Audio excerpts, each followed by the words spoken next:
Hello friends, ತಮಗೆಲ್ಲರೂ ಕೂಡ ಜ್ಞಾನಕಾಶಿ ಅಕಾಡೆಮಿಗೆ ಸ್ವಾಗತ. ಈ ಒಂದು ಕ್ಲಾಸ್ನಲ್ಲಿ 2003ರಲ್ಲಿ ನಡೆದಿರುವಂಥ ಪ್ರೌಢಶಾಲಾ ಶಿಕ್ಷಕರ ನೇಮಕಾತಿ ಸ್ಪರ್ಧಾತ್ಮಕ ಪರೀಕ್ಷೆ ಸಾಮಾನ್ಯ ಅಧ್ಯಯನ ವಿಷಯಕ್ಕೆ ಸಂಬಂಧಿಸಿದ ಕ್ವಶನ್ ಪೇಪರನ್ನು ಈ ಒಂದು ಕ್ಲಾಸ್ನಲ್ಲಿ ಡಿಸ್ಕಸ್ ಮಾಡೋಣ. ಅದಕ್ಕೂ ಮುಂಚೆ ಈ ಚಾನಲ್ಗೆ ನೀವೇನಾದರೂ ಹೊಸಬರಾಗಿದ್ದರೆ ದಯವಿಟ್ಟು ನಮ್ಮ ಚಾನಲ್ಗೆ ಸಬ್ಸ್ಕ್ರೈಬ್ ಮಾಡ್ಕೊಳ್ಳಿ. 2003ರಲ್ಲಿ ನಡೆದಿರುವಂಥ ಹೈಸ್ಕೂಲ್ ಟೀಚರ್ಸ್ ರಿಕ್ರೂಟ್ಮೆಂಟ್ನ ಜನರಲ್ ಪೇಪರ್ ಅಂದರೆ P1 paper 1 exam question paper discuss ಮಾಡೋಣ. ಪೇಪರ್ 2 ಏನಾಗಿರುತ್ತೆ, ಸ್ಪೆಸಿಫಿಕ್ ಪೇಪರ್ ಆಗಿರುತ್ತೆ. ಆಯಾ ವಿಷಯಕ್ಕೆ ಸಂಬಂಧಿಸಿದ ಪರಿಣಿತಿ ಹೊಂದಿದ, ಆಯಾ ವಿಷಯಕ್ಕೆ ಸಂಬಂಧಿಸಿದ ನಿಮ್ಮ ವಿಷಯ ಅಂದರೆ ಮ್ಯಾಥ್ಸು, ಫಿಸಿಕ್ಸು ಮತ್ತು ಸೋಷಿಯಾಲಜಿ ಅಥವಾ ಲ್ಯಾಂಗ್ವೇಜ್, ಈ ರೀತಿಯಾಗಿ ಸ್ಪೆಷಲ್ ಪೇಪರ್ P2 ಆಗಿರುತ್ತೆ. ಈ ಮೊದಲನೇದಾಗಿ P1 ಇದು ಸಾಮಾನ್ಯ ಅಧ್ಯಯನ, ಎಲ್ಲರಿಗೂ ಕೂಡ ಸಾಮಾನ್ಯವಾಗಿ ಇರ್ತದೆ. ಹಾಗಾದರೆ ಸಾಮಾನ್ಯ ಅಧ್ಯಯನ ಮೊದಲನೇ ಪೇಪರ್ P1ಗೆ ಸಂಬಂಧಿಸಿದ 2003ರ ಪ್ರಶ್ನೆ ಪತ್ರಿಕೆಯನ್ನು ನಾವೀಗ ನೋಡ್ತಾ ಹೋಗೋಣ. ದಯವಿಟ್ಟು ಈ ಚಾನಲ್ಗೆ ಹೊಸಬರಾದವರು ಅಥವಾ ಇನ್ನೂವರೆಗೆ ಈ ಚಾನಲ್ಗೆ ಸಬ್ಸ್ಕ್ರೈಬ್ ಆಗದೇ ಇರೋರು ದಯವಿಟ್ಟು ಚಾನಲ್ಗೆ ಸಬ್ಸ್ಕ್ರೈಬ್ ಮಾಡ್ಕೊಳ್ಳಿ. ಓಕೆ, ಮೊದಲನೇ ಪ್ರಶ್ನೆ ಈ ರೀತಿಯಾಗಿದೆ. ಡೈನಮೋ ಕಂಡುಹಿಡಿದ ವಿಜ್ಞಾನಿ ಎನ್ನುವಂಥದ್ದು ಪ್ರಶ್ನೆಯಾಗಿದೆ. ಆಪ್ಷನ್ಗಳು ಈ ರೀತಿಯಾಗಿದ್ದಾವೆ: ಮೈಕಲ್ ಫ್ಯಾರಡೆ, ಗೆಲೀಲಿಯೋ, ಆಲ್ಫ್ರೆಡ್ ನೋಬೆಲ್, ನಾಲ್ಕನೇದು ಥಾಮಸ್ ಆಲ್ವಾ ಎಡಿಸನ್ ಎನ್ನುವಂಥವ್ರು. ಡೈನಮೋವನ್ನು ಕಂಡುಹಿಡಿದಂಥ ವಿಜ್ಞಾನಿ ಮೈಕಲ್ ಫ್ಯಾರಡೆ ಆಗಿರ್ತಾರೆ. ಓಕೆ, ಆಲ್ಫ್ರೆಡ್ ನೋಬೆಲ್ ಅನ್ನುವಂಥವ್ರು ಇವರು ಅಣುಬಾಂಬನ್ನು, ನೆಕ್ಸ್ಟ್ ಥಾಮಸ್ ಆಲ್ವಾ ಎಡಿಸನ್ ಅವರು ಬಲ್ಬನ್ನು, ಗೆಲೀಲಿಯೋ ಎನ್ನುವಂಥವ್ರು ಈ ರೀತಿಯಾಗಿ ವಿಜ್ಞಾನಿಗಳ ಒಂದು ಕಂಡುಹಿಡಿದ ಆವಿಷ್ಕಾರ ಮಾಡಿದ ವಸ್ತುಗಳ ಮೇಲೆ ಈ ರೀತಿಯಾಗಿ ಪ್ರಶ್ನೆಗಳನ್ನು ಕೇಳಿದ್ದಾರೆ. ಅದೇ ರೀತಿಯಾಗಿ ಇಲ್ಲಿ ನೆಕ್ಸ್ಟ್ ಎರಡನೇ ಪ್ರಶ್ನೆ, ಅಲೆಕ್ಸಾಂಡರ್ ಫ್ಲೆಮಿಂಗ್ ಕಂಡುಹಿಡಿದಿದ್ದು, ಇವಾಗ ಸೀರಿಯಲ್ ಆಗಿ 1, 2, 3 ಏನಕ್ಕೆ ಕೇಳಿದ್ದಾರೆ, ವಿಜ್ಞಾನಕ್ಕೆ ಸಂಬಂಧಿಸಿದ ಅಥವಾ ಸೈಂಟಿಸ್ಟ್ಗಳ ನೇಮನ್ನು ಕೇಳ್ತಾ ಇದ್ದಾರೆ. ಅಲೆಕ್ಸಾಂಡರ್ ಫ್ಲೆಮಿಂಗ್ ಕಂಡುಹಿಡಿದಿದ್ದು ಏನು ಅಂತ ಎರಡನೇ ಪ್ರಶ್ನೆ. ಪ್ರಿಂಟಿಂಗ್ ಪ್ರೆಸ್, ಎರಡನೇದು ಡೈನಮೈಟ್, ಮೂರನೇದು ಪೆನ್ಸಿಲಿನ್, ನಾಲ್ಕನೇದು ಥರ್ಮಾಮೀಟರ್. ಸರಿಯಾದ ಉತ್ತರ ಆಪ್ಷನ್ 3 ಪೆನ್ಸಿಲಿನ್ ಸರಿಯಾದ ಉತ್ತರ ಆಗಿತ್ತು. ಅಲೆಕ್ಸಾಂಡರ್ ಫ್ಲೆಮಿಂಗ್ ಎನ್ನುವಂಥವ್ರು ಪೆನ್ಸಿಲಿನನ್ನು ಇಂಜೆಕ್ಷನನ್ನು ಕಂಡುಹಿಡಿತಾರೆ. ಯಾಕಂದರೆ ಈ ಫ್ಲೆಮಿಂಗ್ ಅವರು ಪೋಲಿಯೋ ಒಂದು ಡಿಸೀಸಿಂದ ನರಳುವಂತಹ ಒಂದು ಡಿಸೀಸ್ ಇತ್ತು. ಆ ಪೋಲಿಯೋಯಿಂದ ಅದಕ್ಕೆ ಪೆನ್ಸಿಲಿನ್ ಎನ್ನುವಂಥ ಒಂದು ಇಂಜೆಕ್ಷನನ್ನು ಕಂಡುಹಿಡಿತಾರೆ. ಆದ್ದರಿಂದ ಅಲೆಕ್ಸಾಂಡರ್ ಫ್ಲೆಮಿಂಗ್ ಅವರು ಪೆನ್ಸಿಲಿನನ್ನು ಕಂಡು ಹಿಡಿದಿರ್ತಾರೆ. ನೆಕ್ಸ್ಟ್ ಮೂರನೇ ಪ್ರಶ್ನೆ, ಎಕ್ಸ್ ಕಿರಣ ಕಂಡುಹಿಡಿದ ವ್ಯಕ್ತಿ ಯಾರು?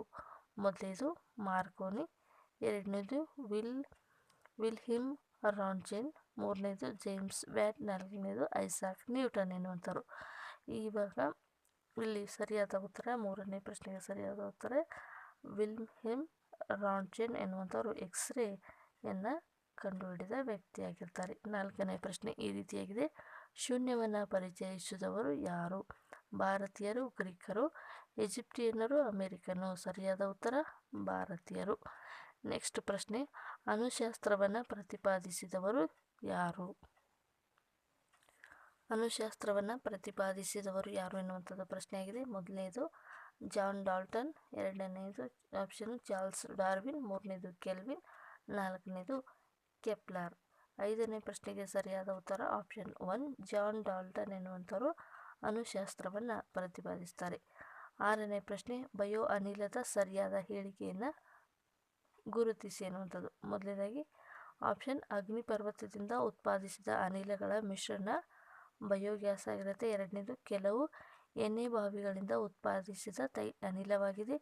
ಮೂರನೇದು ಬಯೋಮಾಸ್ನ ಅಪೂರ್ಣ ದಹನದಿಂದ ಉತ್ಪಾದಿಸಿದ ಅನಿಲವಾಗಿದೆ. ನಾಲ್ಕನೇದು ಬಯೋಮಾಸ್ನ ಹುಳಿಯುವಿಕೆಯಿಂದ ಉತ್ಪಾದಿಸಿದ ಅನಿಲ ಆಗಿದೆ. ಇಲ್ಲಿ ಸರಿಯಾದ ಉತ್ತರ ಆರನೇ ಪ್ರಶ್ನೆಗೆ ಸರಿಯಾದ ಉತ್ತರ ಬಯೋಮಾಸ್ ಅಂದರೆ ಇದು ಡಿಕಾಂಪೋಸ್ಡ್ ಗ್ಯಾಸ್, ಅಂದರೆ ಬಯೋಮಾಸ್ ಹುಳಿಯುವಿಕೆಯ ಉತ್ಪಾದನೆಯ ಅನಿಲ. ಇವಾಗ ಬಯೋಮಾಸ್ ಅಂದರೆ ಕೆಲವು ವೇಸ್ಟ್ ಪದಾರ್ಥಗಳನ್ನು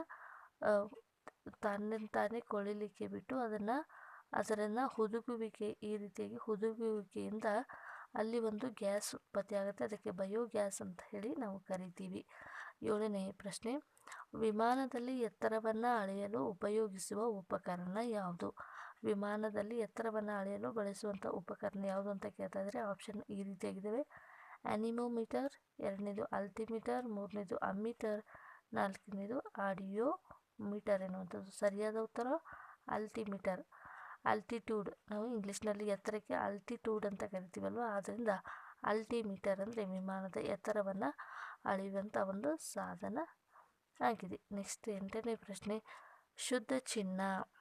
ಶುದ್ಧ ಚಿನ್ನ ಆಪ್ಷನ್ 1 ಕಬ್ಬಿಣದಷ್ಟೇ ಗಟ್ಟಿಯಾಗಿರುತ್ತದೆ, 2ನೇದು ಕಬ್ಬಿಣಕ್ಕಿಂತ ಮೆದುವಾಗಿರ್ತದೆ, 3ನೇದು ಕಬ್ಬಿಣಕ್ಕಿಂತಲೂ ಗಟ್ಟಿ ಆಗಿರುತ್ತೆ, 4ನೇದು ಇದರಲ್ಲಿ ಯಾವುದು ಅಲ್ಲ ಅನ್ನೋಂಥದ್ದು. ಸರಿಯಾದ ಉತ್ತರ ಕಬ್ಬಿಣಕ್ಕಿಂತಲೂ ಮೆದುವಾಗಿ ಇರುವಂಥದ್ದು ಶುದ್ಧ ಚಿನ್ನ. ಶುದ್ಧ ಚಿನ್ನವನ್ನು ನಾವು ಒಂದು ತೆಳುವಾದ ತಂತಿವರೆಗೂ ನಾವು ಎಳೆದು ಸಣ್ಣದಾಗಿ ಮಾಡ್ಬೋದು, ಅಷ್ಟು ಸಾಫ್ಟಾಗಿ ಇರುತ್ತೆ ಎನ್ನುವಂಥದ್ದು ಶುದ್ಧ ಚಿನ್ನ.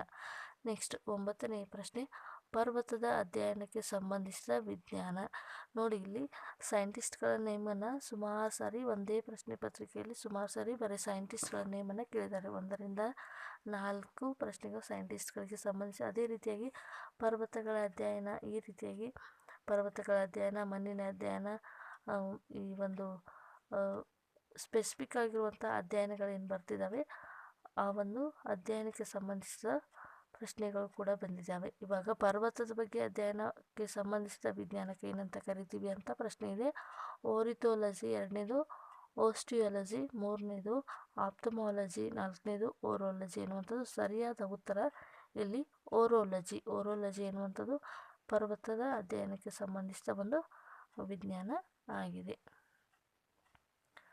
ನೆಕ್ಸ್ಟ್ ಪ್ರಶ್ನೆ 10ನೇ ಪ್ರಶ್ನೆ, ಈ ಕೆಳಕಂಡದರಲ್ಲಿ ಯಾವುದು ಮಾನವನ ಪಾಚಕ ಪದ್ಧತಿಯಾಗಿರುತ್ತದೆ? 1ನೇದು ಪಿಟ್ಯೂಟರಿ, 2ನೇದು ಪ್ಯಾಂಕ್ರಿಯಾಸ್, 3ನೇದು ಪ್ರೋಸ್ಟೇಟ್, 4ನೇದು ಪ್ಲೇಟ್ರೈಟ್ಸ್ ಎನ್ನುವಂಥದ್ದು. ಸರಿಯಾದ ಉತ್ತರ ಯಾವುದಂದರೆ ಪ್ಲೇಟ್ರೈಟ್ಸ್ ಎನ್ನುವಂಥ ಮಾನವನ ಪಾಚಕ ಪದ್ಧತಿಯಾಗಿರುತ್ತದೆ. 11ನೇ ಪ್ರಶ್ನೆ, ಆಕ್ಯುಪಂಕ್ಚರ್ ಎಂಬ ವೈದ್ಯಕೀಯ ಪದ್ಧತಿ ಚಿಕಿತ್ಸಾ ಕ್ರಮದಲ್ಲಿ ನೋವನ್ನು ನಿವಾರಿಸಲು ಯಾವುದನ್ನು ಉಪಯೋಗಿಸುತ್ತದೆ? ಆಕ್ಯುಪಂಕ್ಚರ್ ಎನ್ನುವಂಥ ಒಂದು ವೈದ್ಯಕೀಯ ಪದ್ಧತಿ ಇದೆ. ಇದರಲ್ಲಿ ನೋವನ್ನು ನಿವಾರಿಸಲು ಬಳಸುವಂಥ ಉಪಕರಣ ಯಾವುದು ಎನ್ನುವಂಥದ್ದು ಪ್ರಶ್ನೆಯಾಗಿದೆ. ಆಪ್ಷನ್ಗಳನ್ನು ನೋಡೋಣ. ಮೊದಲನೇದು ಔಷಧಿಗಳು, 2ನೇದು ಗಿಡಮೂಲಿಕೆ, 3ನೇದು ವಿದ್ಯುತ್ ಸಂಚಲನೆ, 4ನೇದು ಚೂಪಾದ ಸೂಜಿಗಳನ್ನು ಮಾನವನ ದೇಹದಲ್ಲಿ ಚುಚ್ಚುವ ಮೂಲಕ. ಸರಿಯಾದ ಉತ್ತರ 4ನೇದು ಆಗಿರುತ್ತೆ.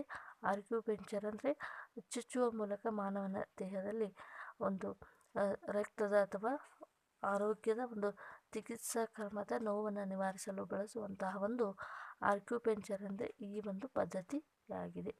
12ನೇ ಪ್ರಶ್ನೆ, ಈ ಕೆಳಕಂಡಲ್ಲಿ ಯಾವುದು ನೀರಿನಿಂದ ಹರಡುವ ಕಾಯಿಲೆಯಾಗಿರುವುದಿಲ್ಲ? ಆಪ್ಷನ್ 1 ಕಾಲರಾ, 2ನೇದು ಟೈಫಾಯ್ಡ್, 3ನೇದು ಅಸ್ತಮಾ, 4ನೇದು ಅಮೀಬಿಕ್ ಡಿಸೆಂಟ್ರಿ ಎನ್ನುವಂಥದ್ದು. ಸರಿಯಾದ ಉತ್ತರ ಅಸ್ತಮಾ. ಅಸ್ತಮಾ ಎನ್ನುವಂಥದ್ದು ಇದು ನೀರಿನಿಂದ ಹರಡದೇ ಇರುವಂಥ ಒಂದು ಕಾಯಿಲೆಯಾಗಿದೆ. ಟೈಫಾಯ್ಡ್, ಕಾಲರಾ ಮತ್ತು ಅಮೀಬಿಕ್ ಡಿಸೆಂಟ್ರಿ ಎನ್ನುವಂಥವು ಇವು ನೀರಿನ ಮೂಲಕ ಹರಡುವಂತಹ ಕಾಯಿಲೆಗಳಾಗಿರ್ತವೆ. 13ನೇ ಪ್ರಶ್ನೆ, ಸುಪ್ರಸಿದ್ಧ ಚಾರ್ಮಿನಾರ್ ಇರುವ ಸ್ಥಳ ಯಾವುದು? ಇವಾಗ ಸುಪ್ರಸಿದ್ಧ ಸ್ಥಳಗಳ ಬಗ್ಗೆ ಕೇಳ್ತಾ ಇದ್ದಾರೆ ಪ್ರಶ್ನೆಗಳನ್ನು. ಅವುಗಳ ಮೇಲೆ ಕೂಡ ನೀವು ಗಮನವನ್ನು ಹರಿಸಬೇಕಾಗ್ತದೆ. ಚಾರ್ಮಿನಾರ್ ಇರುವಂತಹ ಸ್ಥಳ ಮೊದಲನೇದು ನವದೆಹಲಿ, 2ನೇದು ಚೆನ್ನೈ, 3ನೇದು ಹೈದರಾಬಾದ್, 4ನೇ ಆಪ್ಷನ್ನು ಮುಂಬೈ. ಸರಿಯಾದ ಉತ್ತರ ಏನಾಗಿದೆ? ಹೈದರಾಬಾದ್ ಆಗಿರುತ್ತೆ. ನೆಕ್ಸ್ಟ್ 14ನೇದು ಶಕ್ತಿ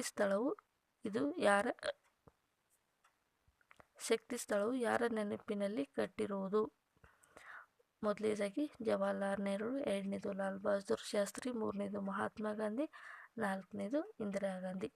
ಈ ರೀತಿಯಾಗಿ ಒಬ್ಬ ಸ್ಪೆಸಿಫಿಕ್ ಆಗಿರುವಂಥ ವ್ಯಕ್ತಿಗೆ ಸಂಬಂಧಿಸಿದ ಸ್ಥಳಗಳ ಬಗ್ಗೆ ಕೂಡ ಕೇಳಿದ್ದಾರೆ.